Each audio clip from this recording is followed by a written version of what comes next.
Hey, welcome back to the Crochet Crowd. I'm your host, Mikey. Let's talk. So, I've never had kids. I've never had the desire to have kids. And I want to give you a bit of perspective because in 2024, people like me are getting shit on that we've never had kids and we've lived our lives without the idea of wanting to have a family. So, I want to take you back to my childhood and I want to take you back to that pivotal moment that I decided that I was going to be a person without kids. And it was actually right back in my teenage years. Now, what I'm about to share with you has nothing to do with being gay at all. It was a matter of just watching my parents being able to function. So you have two sets of, you have parents and you have grandparents and whatever on one side and you have grandparents on the other. My particular family, we had grandparents on the one side and all of the cousins and everybody was completely in a different province. And if we saw them, it was once in a blue moon. So I may have saw them maybe twice, maybe three times in my lifetime of the cousins. So I never met the cousins, hardly at all. And when it was just a quick visit and then gone. No communications, nothing. On the other side of my family is completely empty. So my dad had come in from a different country completely and emigrated to Canada, and the family was completely gone.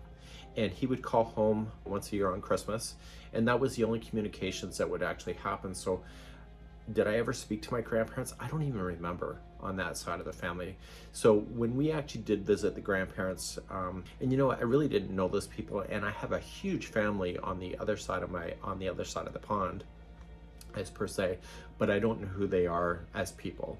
I can't even say I even know their names, to be quite honest with you. So in watching my parents grow up with the family actually being kind of like there, but it's kind of not there, and communication was like almost zero, you realize that you can function as an adult without the communications of your family. So I have a lot of friends that literally cannot pick up and move out of a town or wherever they are because their family's there and they feel obligated to stay. Where in my particular life, my family was pretty much gone, right? So they're there, but they're not accessible. So in that particular element, it taught me as a child that I can move on into my adult years without being so connected. I actually decided to move here to Nova Scotia without telling any of the family members because I didn't think it mattered. And it probably still doesn't matter today. We've all moved on to be able to move forward. Communications with my mom is once in a blue moon, and my dad is also the same way because we've all been able to function so far. So with that being said, family to me is kind of like the friends that you meet and that you insert as part of your lives because you've chosen those people. They're not necessarily the people that have basically spawned you out. So how do I not have kids? That is actually a great story. I'll tell you that. So I never had a girlfriend or anything in high school. I didn't know what was wrong with me, but that's a whole nother debate for another time. But I ended up having a girlfriend in my college years. I actually had two. One was really quick. It was like she was gone all of a sudden, just kind of vanished, ghosted me pretty much. I actually still talk to her today, which is kind of funny. And the other one ends up becoming my future wife. And the other one is the only woman I have been with in an intimate way. And when I met her, it was like that hate relationship. Oh, she's such a pain in the ass, and she didn't like me, but for some reason we got together, and the whole kit and caboodle starts. And what we decided in the first 3 weeks of our newfound relationship is that kids were off the table. I thought, okay, well, that's fine. I loved who she was. Really thought it was going to be kind of cool, and I thought, a life without children, that would be kind of interesting. And I'd really kind of never thought about it from that perspective. My mom was disappointed for sure. My dad, I don't know where he stands on that, but it was like, okay, well, big deal.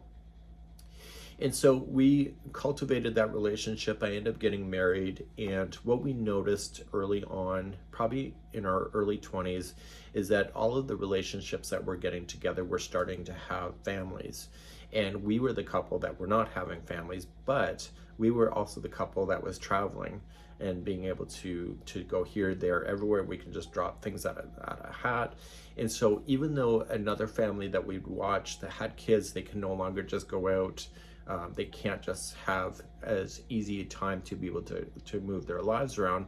For us not having kids, it was actually quite easy for us to be able to do that. Now, did we look down on them because that was their change in their lives? Absolutely not. But we did feel the obligation that maybe we should have kids too.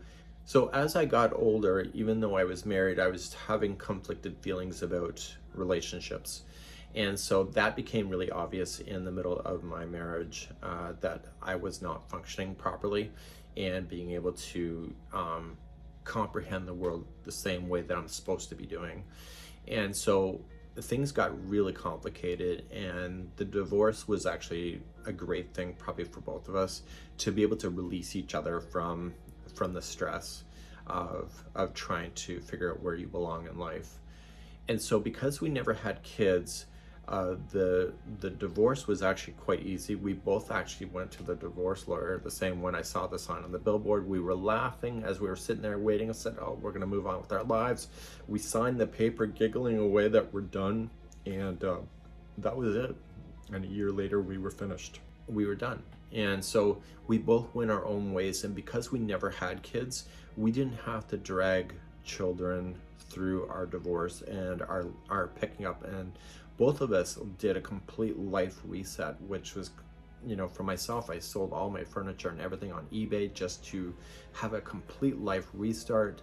And if I would have had kids, or we would have had kids, the children would have been dragged along with the journey that would have happened. So then it comes with a whole new lifestyle of trying to figure out where you belong in the world. And myself, when I think about it, I am struggling sometimes mentally to be able to handle my own bag of hammers, and being able to justify the person that I am online. And I think if I would had a kid that was in the middle of all that, I think that the psychological damage of what that child would go through as a result of somebody like me falling apart because society doesn't necessarily want me here, I think gets really, really complicated. On the plus side of it, though, is that because we have no kids, is that we can just pick up and just do whatever. It's like my wife and I, we were able to do that, and we don't have to worry about getting Christmas gifts, birthdays, anything like that. It's all off the table. And because of that, it makes functioning really quite easy. And Daniel and I have been able to travel. We travel for work a lot, but we've been able to get around and to be able to do things that are kind of fun because we're not having to feed another mouth here in the house. So as much as society gives people like me a hard time for never having kids, I look at the kids now, and because I'm at this generation, I'm 51, I know a lot of people that regret having their kids. And I know a lot of people are like, oh my God, trying to figure out what they're doing now. Their kids have now moved out. Where do they belong in the world? Because they've been parenting for so long. So they're trying to figure out what the new thing is. For myself, never having kids, I've not had to do that.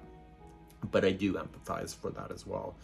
And I look at today's society and the way that the online world is working, job status, the affordability of being able to live. I'm really quite grateful that I never had kids. I think that, I don't know how old my kid would be if I was probably 25, maybe up to 30 years of age. Now, if I was to have a child, if I had a child, I don't even know if my child would have had a job at this point. I don't even know if my child would have been motivated at all. Like, I'm very driven, but I also have ADHD, which keeps me driven as well. And it was something that I strive for as a person. So I look at a lot of people's struggles and realize I don't have those struggles, but then I have my own mental struggles of trying to be able to justify in the world and where I belong.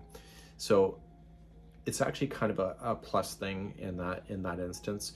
I think it's great for people that want to do the adoption and the whole 9 yards and to be able to do that. But I think there's people like me that when it came to being that teenager of deciding whether to have kids, I didn't even know if I was going to be a good parent. And I don't subscribe to the thing where, well, you won't know until you have a kid. I don't want to have a kid and realize that I'm not going to be a great parent. So I didn't want to take a risk, because that's another life form that you are responsible for to be able to get from 0 to adulthood. So I think in my lifetime, I've had an okay time, and I don't have the stresses of other people, but then I have my own stresses for other things. So what you lose in one element, you gain in another. And the way that I look at it too is that the whole point of procreation, to my point of view, is to keep, society moving forward. But then I look at so many people that have had kids. Would adding another child to this world actually make a difference? I don't know. I don't know if that would be true, because I'm watching other people do it, and then I'm like, well, they can be a parent. I don't have to be a parent. And it just, let them deal with it. I know that's kind of callous to say, but I don't think everybody's meant to be a parent. And I will go to my grave thinking that. Now, I am going to be the last of my particular family tree branch, because I haven't had kids, but you know what, that's not important for me. That whole idea of my family name continuing on, who cares? So I think when it comes to judging other people for not having kids, or trying to figure out a person like me, whether they should have had kids or they not, I don't think it really matters to anybody, to be honest with you. I think that's a very personal choice. And I'm meeting more people in my generation now that have never had kids, and you know what, they seem to be fine. And my parents used to say, well, make sure you visit me in the home when we get older. But then my parents kind of taught me too that there's such a big absence of the extended family, is that you kind of move on anyway, and there's never a guarantee anyway that anybody will visit you at the home at the end, at least from my experience. Hopefully that clarifies anything. I kind of wanted to share that. I've been wanting to share this for years, but it really is a culmination of decisions that have landed, and for me, it's been the best decision that I could have made for myself. Maybe sounds selfish, but it's true.